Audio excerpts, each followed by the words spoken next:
আসসালামু আলাইকুম। রিয়াক্ট মাস্টারের আজকের এই ভিডিওতে আমরা রিয়াক্ট জেএসকে এক্সটার্নাল সিএসএস ব্যবহার করে স্টাইল করব।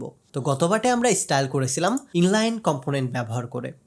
সো এটার জন্য সরাসরি আমি আমাদের কোড এডিটরে চলে যাব। অ্যান্ড এটার পরে আমি একটা যেহেতু এক্সটার্নাল সিএসএস ব্যবহার করব, এটার জন্য অবশ্যই আমাদের একটা সিএসএস ফাইল ক্রিয়েট করতে হবে। তো আমি পেজেসের ভেতরে এই জায়গায় গিয়ে স্টাইল ডট সিএসএস নামে একটা ফাইল ক্রিয়েট করব এবং এইটাকে স্টাইল ডট জেএসএক্স এর সাথে কানেক্টেড করব। তো কানেক্টেড কিভাবে করতে হয়, এটা কানেক্টেড করতে হয় শুরুতে আমাদের বলতে হয় ইম্পোর্ট। কাকে ইম্পোর্ট করব এইটা বলতে হবে সরাসরি। তো আমরা ডট দিয়ে আমরা একটা স্ল্যাশ ব্যবহার করব এবং এদিকে আমরা ব্যবহার করব style dot CSS. Well, import হয়ে গেছে। এই জায়গায় আপনি আবার এইটা দিয়ে না, import style from style dot CSS, অর্থাৎ আমরা যেভাবে কম্পোনেন্ট ডিক্লেয়ার করি এই যে এইভাবে কিন্তু সিএসএসকে ডিক্লেয়ার করা যাবে না, অর্থাৎ সিএসএসকে ইম্পোর্ট করা যাবে না। আমাদেরকে ইম্পোর্ট করতে হলে ইম্পোর্ট ওয়ার্ডটা লিখে সরাসরি আমাদের পাথের সাথে ধরাই দিতে হবে, তাহলেই হবে। সো আমরা অলরেডি কানেক্টেড করে নিছি এই ফাইলটার সাথে। এখন আমি একটা কাজ করব, কিছু একটা লিখতেছি। আমি লিখতেছি হাবলু। হাবলু নামে আমরা একটা ক্লাস তৈরি করব। সো আগে আমি এই জায়গায় তৈরি করে নিচ্ছি হাবলুর ব্যাকগ্রাউন্ড কালারটা আমি দিয়ে দিচ্ছি টমেটো এবং কালারটা দিয়ে দিচ্ছি হোয়াইট। সো এটার জন্য এফ এবং টেক্সট অ্যালাইনটা আমি দিয়ে দিচ্ছি সেন্টার।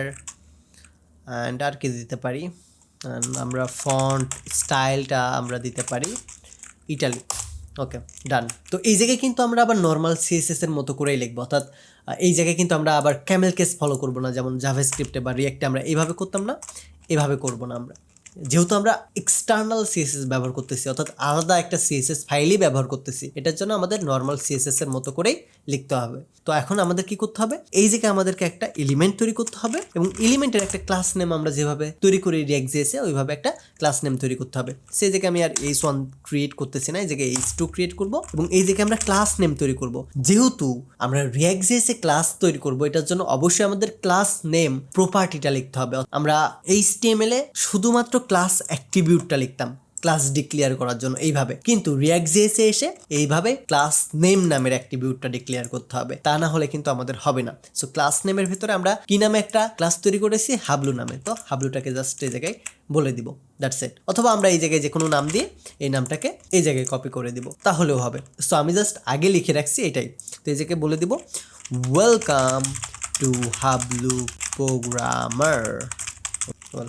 এখন যদি আমি আমাদের ফাইলে যাই, দেখতে পাবেন ওয়েলকাম হাবলু প্রোগ্রামার, এটা সেন্টারে আছে, ব্যাকগ্রাউন্ড কালার টমেটো এবং সেই সাথে হোয়াইট কালার, অ্যামেজিং দেখাচ্ছে। অ্যান্ড আমরা যদি মার্জিন টপ চাই তাহলে এটাও পসিবল, অর্থাৎ সব কিছুই পসিবল এই জায়গাতে।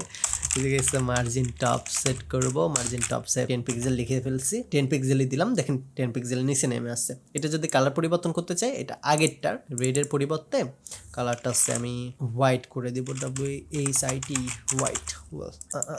ওকে, ডান, হোয়াইট কালার ডান। এখন সুন্দর দেখাচ্ছে দুইটাকে।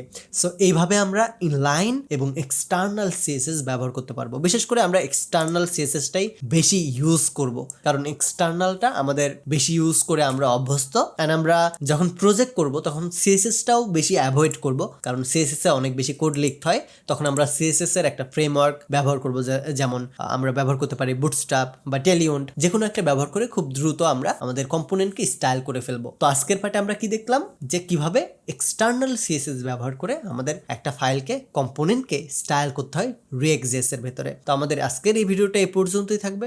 ভিডিওটা যদি ভালো লেগে থাকে অবশ্যই একটা লাইক করে দিবেন, আর পরবর্তী পার্টে আমরা আরো একটা ইন্টারেস্টিং মেথড ব্যবহার করে স্টাইল করে দেখাবো আপনাদেরকে। ধন্যবাদ। Take it easy.